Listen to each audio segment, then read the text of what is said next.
सत्संग की आधी घड़ी तब के वर्ष 1000, तो भी बराबर है नहीं, कहे कबीर विचार।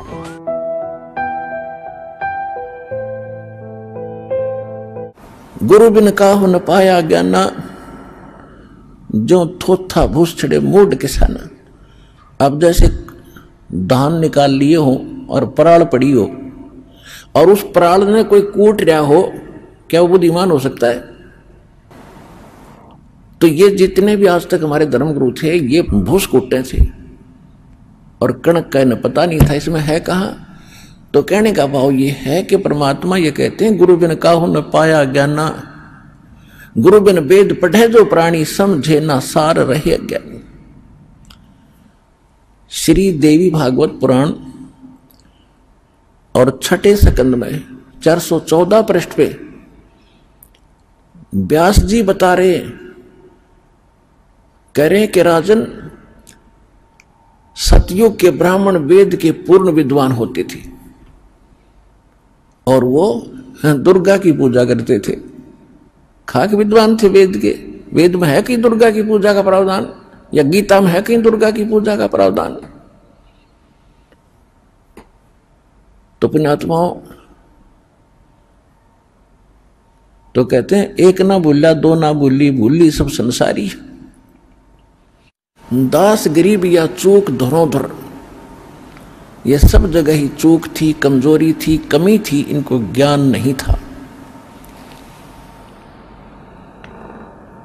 तो कहने का भाव ये है कि परमात्मा ने 600 वर्ष का पहले कहा था कि तीनों देव की जो भक्ति करते हैं उनका मोक्ष नहीं होगा। और गीता जी ने क्या कहा कि इन तीनों भगवान ब्रह्मा विष्णु महेश तक जिनकी बुद्धि सीमित होगी, इनका ज्ञान हरा जा चुका है, राक्षस स्वभाव को धारण किए हुए मनुष्यों में नीच दूषित कर्म करने वाले मूर्ख। जब तो भगवान को अच्छा बुरा कहा करते थे, अब बोलो ना वो धर्मगुरु। 10 साल हो गए दास ने ढिंडोरा पीटते हैं, 15 साल 20 साल हो गए, और इसमें टीवी चैनल पर दे रखा है कि किसकी पूजा कराया करते, तुम किसकी पूजा कर रहे हो, तुमने जीवन नाश अपना भी किया और इन भोले श्रद्धालुओं को मिसगाइड करके इनके जीवन नाश करने के पाप के भागी और बन गए। अब सभी को सांप सूंघ गया। अगर दास गलत कर रहा तो बोलो, क्यों ना बोलने क्यों नहीं रहे? इसलिए ना बोल रहे कि आप शिक्षित हो गए ना, तो रामपाल के हट भी ना पाओ, ऐसा कर देते ये लोग। क्योंकि तो राक्षस से भी लिख रखा है इसमें, राक्षस स्वभाव को धारण किया मनुष्यों में नीच। और ये करेंगे क्या फिर? जो पूजा इनकी कर रहे हैं, धर्म ग्रंथ बता रहे हैं, इनका स्वभाव ऐसा हुआ है। अब स्वभाव भी बदल जाता है। डाकू होता है, ज्ञान सुनने से वो नेक आदमी बन जाता है। शराबी होता है, शराब पीता है, ज्ञान सुनने से शराब छोड़कर भगत बन जाता है। तो इस ज्ञान से ये सभी सुधरना पड़ेगा। इन सभी धर्मगुरुओं को पता चल चुका है कि तुम्हारे पास खक नहीं, पर अब ये न्यो सोच रहे हैं कि अभी सब न पता नहीं चला है और निम बढ़ते जितने निम बहेगी।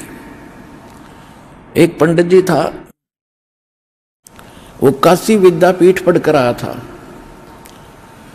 और किसी राजा ने कोई अनुष्ठान करने की बता दी, किसी ब्राह्मण ने, कि भी ऐसे ऐसे को धार्मिक अनुष्ठान कराओ। उसने वजीर की ड्यूटी लगा दी मंत्री की। मंत्री ने गांव में नगर में खोजा कि भी कोई विद्वान ब्राह्मण हो। एक ब्राह्मण का पता चला कि बहुत अच्छे विद्वान हैं, पढ़े लिखे हैं, और जिसने उस राजा को बताया था कि तू कम से कम 4-5 ब्राह्मणों से अनुष्ठान करवाना। अब अन्य ब्राह्मणों की खोज भी की, लेकिन कोई आगे नहीं आ रहा था। इस कारण से ब्राह्मण आगे नहीं आ रहे थे कि जो काशी विद्यापीठ से पढ़कर आया है वो बहुत बड़ा विद्वान है और हम तो जंतर मंत्र कर लिए हैं, हमारी दाल उड़े गले नहीं, और कहीं राजा दंडित ना कर दे। और राजा ने क्या कर रखा था कि प्रतिदिन जो अनुष्ठान के लिए आएगा ब्राह्मण, उसको प्रतिदिन 1 अशरफी, यानी आज का 10 ग्राम सोना, यानी 35-30 हजार दिल्ली के उसको दक्षिणा मिलेगी। जो काशी विद्यापीठ पढ़ कर आया था ब्राह्मण, उसको मिली अशरफी और उसने फिर लाया खाने पीने का सामान, अपनी पत्नी के बढ़िया गहने गुणे बनवा दिए, कपड़े अच्छे लाया। तो उसकी पंडितानी दूसरे तीसरे दिन बढ़िया गहने और कपड़े पहन कर गई कुएं पर पानी लेने के लिए। अन्य ब्राह्मणियों ने पूछा कि ऐसा क्या हाथ लग गया तुम्हारे, इतने बढ़िया बढ़िया कपड़े और गहने बनवा लिए कि मेरा पति राजा के यहाँ मंत्र करने जाता है, अनुष्ठान करने जाता है, एक असरफी डेली देता है राजा। तो एक और ब्राह्मणी ने अपने पति से कहा कि आप भी जाया करो ऐसे ऐसे वहां पर, और राजा एक असरफी देता है, आप भी तो ब्राह्मण हो। वो कहने लगा कि मिश्राणी, वो तो काशी विद्यापीठ पर कराया है जो वहां अनुष्ठान कर रहा है, और मैं इतना पढ़ा लिखा नहीं हूं, मेरी उड़े बात बने नहीं। तो फिर वो लगी कहने के लगी कि तू वैसे तो इतनी पढ़ताई दिखाता है, अब जहां पर अच्छा माल मिलता है तू वहां नहीं जाता है। वो लगी लड़न। उसने सोचा देखी जा गया तो कड़े यहाँ भी होगी, ना जाऊंगा तो दिक्कत होगी। तो लेकर पोथी वो भी पहुंच गया मंत्री जी के पास कि मंत्री जी मैं भी ब्राह्मण हूं। कहा जाओ जी बैठ जाओ। वो जो पहले वाला विद्वान बैठा था थोड़ी दूरी पर उसका आसन लगा दिया। अब वो पहले वाला तो अपनी संस्कृत जो उसने याद कर रखी थी वो बोल रहा था भूर्भुवः स्वः तत्सवितुर्स्वाहा। और वो दूसरा नौका जो यूं कहे जो यूं कहे वही स्वाहा, मन मन मन जो यूं कहे वही स्वाहा। फिर ऐसे वो दूसरी वाला भी पैसे लेकर गया असरफी, उसकी पत्नी ने भी खूब अपने कपड़े उपड़े सिमाए बढ़िया। तो तीसरी ब्राह्मणी को पता चला, उसने भी अपने पति को श्रृंगार दिया, वो भी चला गया। अब उसको भी आसन दे दिया तीसरे नंबर पर। पहले वाला बोलता संस्कृत भूर्भुवः स्वः, दूसरा जो यूं कहो, तीसरा कहता कब तक नंबेगी स्वाहा कब तक नंबेगी स्वाहा। अगया कब तक नंबेगी हमारी यह बकवाद। फिर चौथा भी पहुंच गया, चौथे का चौथे नंबर पर लगा दिया। अब पहले वाला तो अपनी संस्कृत बोलता है स्वाहा, दूसरा कहता है जो यूं बोलो वही स्वाहा, दूसरा कहता है कब तक नंबेगी स्वाहा, चौथा कहता है नंबर दे जब तक नंबेगी स्वाहा नंबर दे जब तक नंबेगी स्वाहा। अकपोल पाटे जब तक पिटाएंगे पर इतने तक मिलन दे जो मिल रहा है।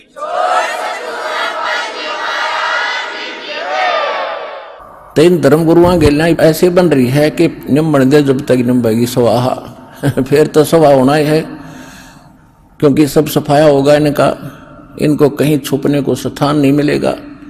इतने अनमोल जन्म के साथ ये खिलवाड़ कर रहे, या तो इनको पता नहीं था जब तक बात थी दूसरी कि भी ज्ञान नहीं था। अब इनको ज्ञान है, एक मीडिया के अंदर चल रहा है, और एक दिन से नहीं 2 दिन से नहीं 20 वर्ष से आ रहा है। तो इनको ज्ञान हो गया कि हम झूठे हैं, हमारा ज्ञान झूठा है, और फिर भी नहीं मान रहे हैं। उसके लिए परमात्मा कहते जानबूझ साची तजय करे झूठ तने, और ताकि संगत है प्रभु सोपन में भी ना दे। चलो गलती किस पे ना बनी, पता नहीं किन किन पे गलतियां, और जो सुधार लेता है फिर संभल जाता है, वो तो इंसान होता है। जितने भी भक्त हैं और जितने भी वर्तमान के गुरु हैं, ये सभी पुण्यात्मा हैं, परमात्मा के लिए लगे। अब जो गुरुओं की तो मजबूरी बन गई कि इज्जत का नाश होगा, और वो भगत भोले भाले हैं, उन्होंने सोच रखा गुरु कंप्लीट है, वो वहां मार खा रहे। तो कंप्लीट और इनकम्प्लीट का निर्णय भगत नहीं स्वयं कर सकते। किसी डॉक्टर की औषधि को डॉक्टर ही बता सकता है, प्रमाणित कर रहा है कि इसमें ये साल्ट होना चाहिए था इस रोग के लिए, ये देखो यहाँ लिखा है, और ये साल्ट नहीं है तो ये औषधि गलत है। तो दास वही कर रहा है कि मोक्ष मार्ग के लिए इन मंत्रों की आवश्यकता है। ये हमारे ग्रंथों में लिखे, सूक्ष्म वेद में लिखे, और हमारे जो मोक्ष प्राप्त जो संत हुए हैं उन्होंने यही फार्मूले अपनाए थे। इसके अतिरिक्त जो भी आप प्रयोग कर रहे हो, भक्ति कर रहे हो, वो व्यर्थ है, उसको त्याग दो। इतनी सी बात है। अब प्रसंग जो चल रहा है कि परमात्मा ने कहा था तीनों गुणों की जो भक्ति करते हैं उनका मोक्ष नहीं हो, तीनों भगवानों, तीन देवताओं की। यही गीता प्रमाणित कर रही है, काल भी खुद कह रहा है। फिर ये कहता है कि मेरी भक्ति तीन प्रकार के करते हैं। अब जैसे हमारे धर्मगुरु, हमारे वेद कुछ कह रहे हैं और ये कुछ कह रहे हैं। गीता ज्ञानदाता जो है ये ब्रह्म है, इसको काल भी कहते हैं। इसको श्रीमद् भगवत गीता अध्याय नंबर 15 के श्लोक 16 में सरपुरुष भी कहा है। ये खुद कहता है कि मेरी भक्ति चार प्रकार की करते हैं, यानी ब्रह्म साधना। ब्रह्म साधना में इन चारों वेदों में केवल ब्रह्म साधना ही लिखी है। ब्रह्म साधना यानी भक्ति तो ब्रह्म तक की है और ज्ञान पूर्ण परमात्मा का है।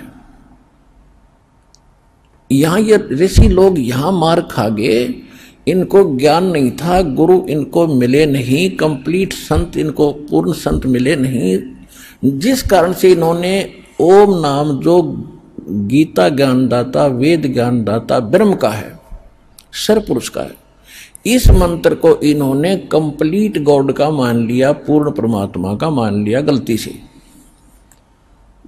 और परमात्मा कह रहे हैं गुरु बिन वेद पढ़े जो प्राणी और समझे ना सार रह ज्ञानी।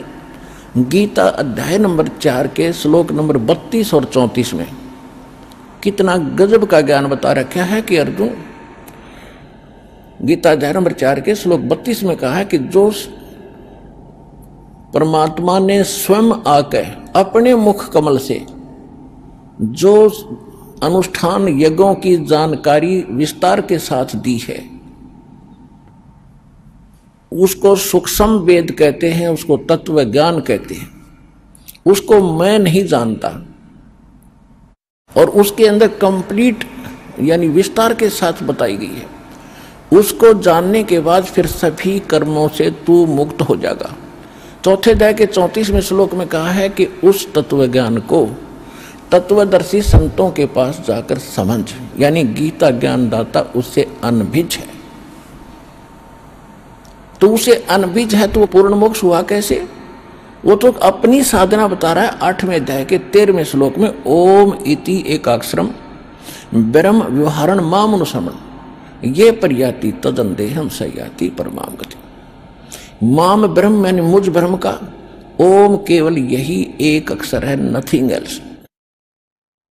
उच्चारण करके सिमरण करने का, उच्चारण करके सिमरण करता हुआ यह पर्याति तदंदेहम, जो शरीर छोड़कर जाता है यानी अंतिम सांस तक इसका जाप करता सयाति परमाम गति। जो ओम से जो होने वाली प्राप्ति है वो परम गति हो जाती है। तो ओम जाप से ये ब्रह्म का जाप है तो ब्रह्म लोक प्राप्ति होती है। 8वें अध्याय के 16वें श्लोक में गीता जी में यह भी स्पष्ट कर दिया है कि ब्रह्म लोक में गए हुए प्राणी भी पुनर्जन्म में आते हैं, पुनरावृत्ति होती है, उनका फिर से जन्म मृत्यु बना रहेगा। और श्रीमद् भगवत गीता अध्याय नंबर 2 के श्लोक 12 में, गीता अध्याय नंबर 4 के श्लोक नंबर 5 में और 9 में, गीता अध्याय नंबर 10 के श्लोक नंबर 2 में ये गीता ज्ञानदाता ब्रह्म कहता, अर्जुन तेरे और मेरे बहुत जन्म हो चुके, तू नहीं जानता मैं जानता हूं। मेरी उत्पत्ति को ये देवता नहीं जानते, न ऋषि जानते, क्योंकि ये मेरे से उत्पन्न हुए हैं।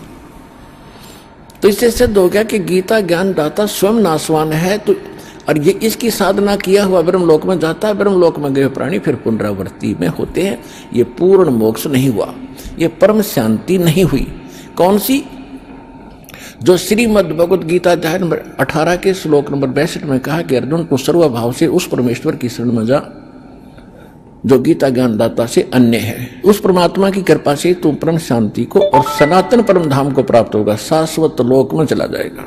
और श्रीमद् भगवत गीता अध्याय नंबर 15 के श्लोक नंबर 4 में कहा कि तत्वदर्शी संत की प्राप्ति के उपरांत परमेश्वर के उस परम पद की खोज करनी चाहिए, जहां जाने के बाद साधक फिर लौटकर कभी संसार में नहीं आते। और जिस परमेश्वर ने सब ब्रह्मांडों की रचना की है और केवल उसी की भक्ति करो और सब पूजाएं त्याग दो, अपनी साधना को भी छोड़ने को कह रहा है कि केवल उसकी भक्ति करो। अपनात्माओं, ये है श्रीमद् भगवत गीता का सार जो दास बता रहा है। अरे पहले 4 पंक्ति लिख देते थे, अर्जुन तू क्या लाया है, तेरा क्या जाता है, आत्मा तो अजर अमर है, तू क्यों चिंता करता है। बस ये था गीता सार है, खाक था ये गीता सार। गीता सार तो अब आपके सामने आ रहा है, ये था वो गीता जी का सार। अब जो प्रसंग चल रहा है कि अब ये जो ऋषि थे इनको गुरु नहीं मिला, और गुरु ना मिलने से इनका ये अकल आई नहीं कि तुम ये भी तुम्हारी समझ में आना चाहिए कि जो वेद ज्ञान दाता ही ये गीता ज्ञान दाता है, और वेदों का सारांश ही श्रीमद् भगवद गीता है।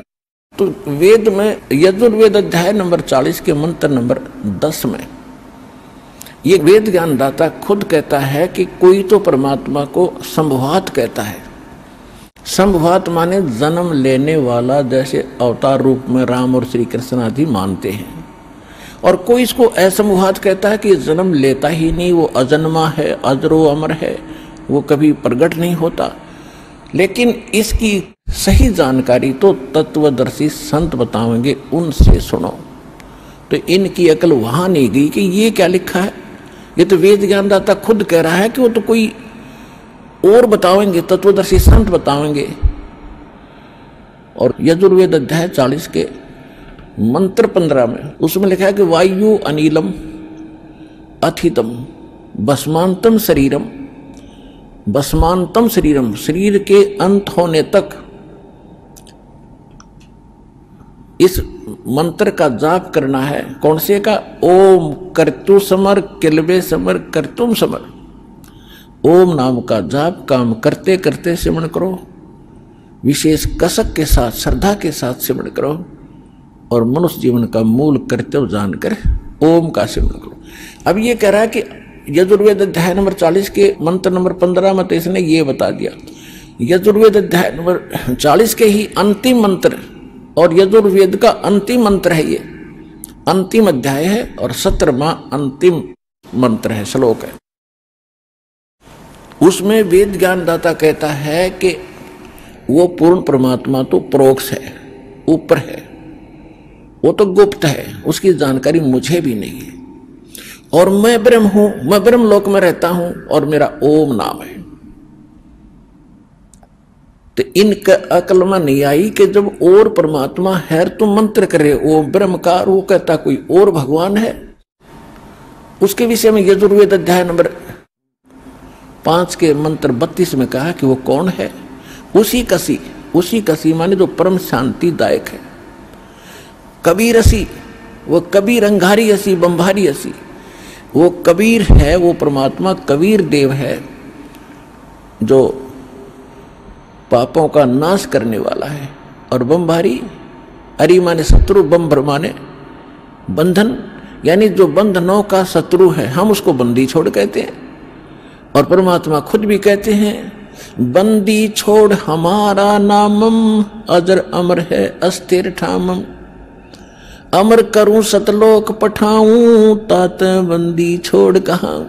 और वेद स्पष्ट नाम लिख रहे हैं कि वो कबीर अंगारी असी, पाप नाशक केवल कबीर देव है, और कोई पाप का नाश नहीं कर सकता कोई भी देव। और बंभारी असी, वही बंधनों का शत्रु है, यजुर्वेद अध्याय नंबर 5 के श्लोक नंबर 32 में। और रतधामा सवर ज्योति रतधामा असी। अब बताओ, सवर ज्योति माने स्वयं प्रकाशित है वो लोक, और उस रत धाम के अंदर परमात्मा रहते हैं सतलोक में। ये ऋग्वेद मंडल नंबर 9 सूक्त 86 के मंत्र 26-27 से ही प्रमाणित है। 27 में लिखा है कि वो परमात्मा धू लोक के तीसरे लोक में रहता है। धू लोक के यानी उस तेजों में सवर ज्योति लोक है, स्वयं प्रकाशित जो स्थान है सतलोक है, उसके तीसरे पोर्शन में भगवान रहता है। ऋग्वेद मंडल नंबर 9 सूक्त 54 मंत्र 3 में भी लिखा है कि वो परमात्मा सभी लोकों के ऊपर के लोक में तिष्ठति, वहां बैठा है, विराजमान है। और ये क्या करते, भगवान निराकार है, वो तो कण कण में विद्वान है, भगवान कहीं एक स्थान पर नहीं रहता। और वेद क्या बता रहे हैं? तो इनके विषय में कहा है कि मोती मुक्ता दर्शत नाही, ये जग है सब अंदरे, दिखत के तनेण चसमिन का फिरा मोतिया बंदरे। किसी का सफेद मोतिया हो जाए या काला मोतिया हो जाए, उसकी आंख तो ऐसी दिखा करें गजब की, हकती ओके होगा, साफ होंगी, खूब दिखता होगा स्वस्थ है, लेकिन उसको देखता कति नहीं। इसी प्रकार ये विद्वान और संस्कृत के माहिर दिखाई देते थे, पर इनको मोतियाबिंद था इस ज्ञान का, अज्ञान का मोतियाबिंद था। दिखत के तो नैन चश्म इनका फिरा मोतियाबिंद रे। और इसी भ्रम में हम रह गए कि इन्हें खूब दिखता होगा, उंगली पकड़कर चल पड़े हमारी, आप भी गड्ढे में मर गए गिर के, और हम भी डाल दिए सारे।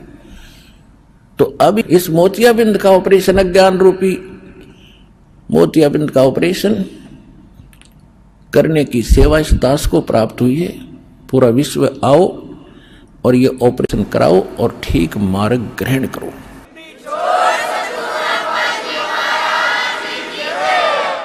भाई जो गुरु बचन पे डट गे रकट गे फंद 84 के, कट गे फंद 84 के, रकट गे फंद 84 के। भाई जो गुरु बचन पे डट गे रकट गे फंद 84 के।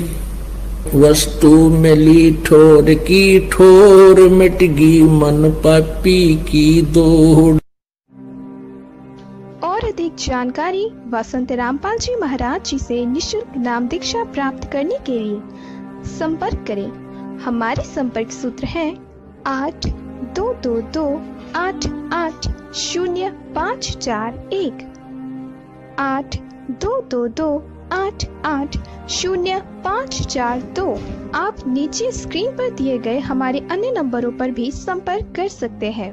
विजिट करें हमारी वेबसाइट पर। हमारी वेबसाइट है www.jagatgururampalji.org। अगर आप ये वीडियो YouTube पर देख रहे हैं तो हमारे चैनल को सब्सक्राइब करें और बेल आइकन को दबाना ना भूलें। अगर आप Facebook पर ये वीडियो देख रहे हैं तो हमारे पेज को लाइक करें।